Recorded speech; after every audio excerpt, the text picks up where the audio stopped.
Hello students, very warm regards from Horizon Coaching. Welcome to Horizon Coaching. Today in this module we will be starting the very first and very important chapter of 10th standard, that is gravitation. In your earlier classes also you must have read, you must have studied something about gravitation. So what is gravitation? You must be remembering the very famous story of Sir Isaac Newton. Mr. Isaac Newton were sitting under the apple tree and apple fell down on his head, and he suddenly started thinking that why this apple came down only, why it didn't went up. Mister sir Isaac Newton कुठे बसलेले होते? ॲपलच्या झाडाखाली. ती story तुम्हाला माहित आहे.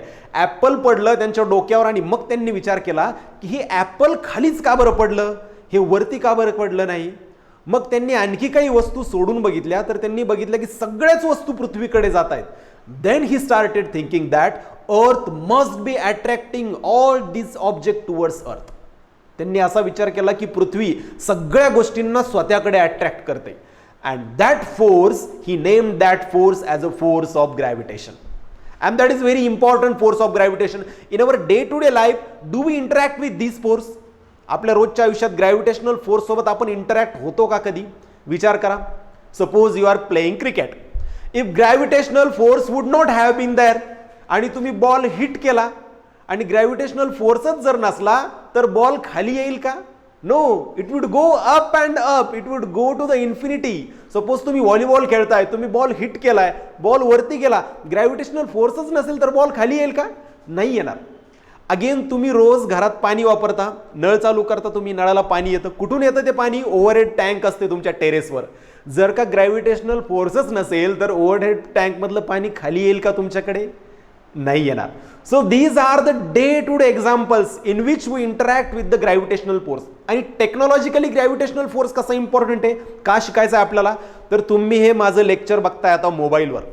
हे transmission तुमच्याकडे मोबाईलमध्ये कसं आलं? Through the satellite. ज्या सॅटेलाइटमधून, ज्या सॅटेलाइटमुळे तुमचे मोबाईल फोन ऑपरेट होतात. How these satellites are launched. ते सॅटेलाइट कसे लॉन्च केले जातात? त्याला एक स्पेसिफिक पीड असते. मिस्टर आयझॅक न्यूटननी from 300 years ago he has given some equations. ते फॉर्म्युले वापरून आपल्याला सॅटेलाइट आज पण लॉन्च करतो आपण की सॅटेलाइटची स्पीड एक्झॅक्ट किती असली पाहिजे त्याचं इक्वेशन दिलंय त्यांनी. जर का स्पीड त्याच्यापेक्षा कमी झाली तर सॅटेलाइट परत पृथ्वीवर आदळेल. जर स्पीड त्याच्यापेक्षा जास्त झाली तर satellite will go to the infinity. तो कुठेतरी जाईल, सापडणारच नाही. So all these formulas, all these interesting things we are going to learn in this chapter gravitation, which are very very useful, and I am very much sure that you will find it very very interesting. So the very first topic of this chapter gravitation is circular motion, the motion of object, circular motion. आता विचार करा circular motion आपण कशाला म्हणतो? Suppose तुमच्या हातामध्ये एखादी दोरी आहे आणि त्या दोरीला दगड बांधलेला आहे आणि तुम्ही ती फिरवताय. गोफन तुम्हाला माहित असेल, गावाकडे लोक यूज करताय. तर दोरीच्या एका टोकाला दगड बांधलेला आहे आणि आपण ती फिरवतोय म्हणजे तो दगड सर्क्युलर मोशन मध्ये फिरतोय, एका सर्कलच्या सर्कम्फरन्स वरती फिरतोय. सर्कम्फरन्स म्हणजे काय? सपोज एखादं सर्कल आहे, वर्तुळ. ह्या वर्तुळाची ही जी रेषा आहे त्याला म्हणतात त्या वर्तुळाचा परिघ, सर्कम्फरन्स. आणि जेव्हा एखादा ऑब्जेक्ट, जेव्हा एखादी वस्तू या परिघावरती, या सर्कम्फरन्स वरती फिरते तेव्हा त्या ऑब्जेक्टच्या मोशनला म्हणतात सर्क्युलर मोशन. म्हणजे दगड फिरतो तर तो कशावरती फिरतो? एका सर्कलच्या सर्कम्फरन्स वरती फिरतो. आणि हीच त्याची डेफिनेशन आहे. Definition, what is the definition of circular motion? जेव्हा एखादी वस्तू एखाद्या वर्तुळाच्या सर्कम्फरन्स, परिघावरती फिरते.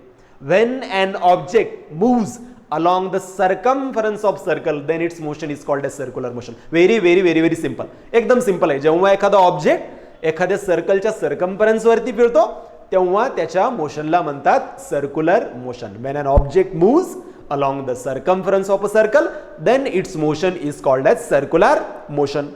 Now suppose, give the example of circular motion then. So we know that object tied to a string, दोरीला बांधलेली एखादी वस्तू जी आपण फिरवतोय, so it is moving in circular motion. Motion of moon around the earth, moon जो फिरतोय चंद्र पृथ्वी भोवती, the motion of moon is also circular motion. एका वर्तुळाच्या circumference वरती तो फिरतोय. Motion of earth around the sun, earth फिरते continuously around the sun, that is also example of circular motion. So suppose एखादा ऑब्जेक्ट आहे आता, तर त्याने पूर्ण राउंड कंप्लीट केला नाही, तो असा इथून इथपर्यंतच फिरला, then it's motion can be called a circular motion. Question काय लक्षात घ्या की एखादा ऑब्जेक्ट आहे त्याने फक्त अर्धाच सर्कल पूर्ण केलाय आणि तो थांबला तर त्याच्या मोशनला सर्क्युलर मोशन म्हणता येईल का? तर डेफिनेशन काय? When an object moves along the circumference, म्हणजे ऑब्जेक्ट फक्त सर्कम्फरन्स वरती फिरला पाहिजे. It is not necessary that it should complete one round. It is not absolutely it is not necessary.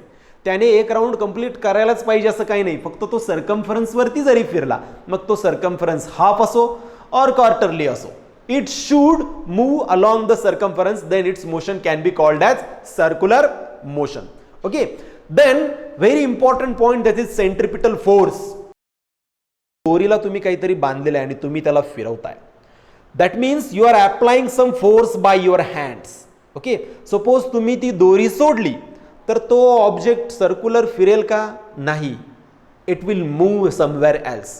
म्हणजे some force is necessary for the object to move along the circumference. त्या ऑब्जेक्टला बरोबर वर्तुळामध्ये फिरण्यासाठी काहीतरी फोर्स नेसेसरी आहे. तुम्ही हातात पकडलेली दोरी म्हणजे फोर्स आहे. ती दोरी त्या ऑब्जेक्टला बरोबर त्या सर्कलमध्ये बांधून ठेवते आणि that force is called as centripetal force. म्हणजे सर्क्युलर मोशन मध्ये जे ऑब्जेक्ट फिरतात त्यांना सेंटर सोबत बांधून ठेवणारा एक फोर्स असतो. लक्षात घ्या, सर्क्युलर मोशन मध्ये फिरणाऱ्या ऑब्जेक्टला सेंटर सोबत बांधून ठेवणारा एक फोर्स असतो, that is called as centripetal force.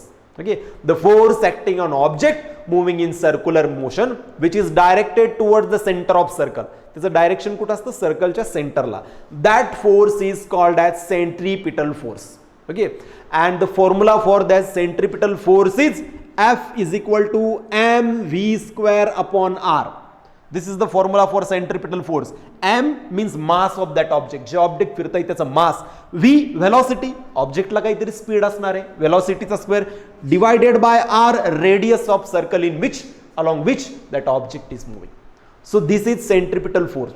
So in this module what we have learned? In this module we have learned what is gravitational force. So earth attracts all things, everything towards its center. That is called as force of gravitation. Then we have seen what is circular motion.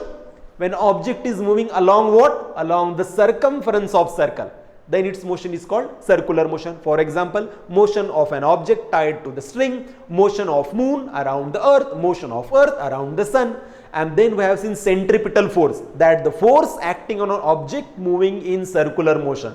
And where that centripetal force is directed?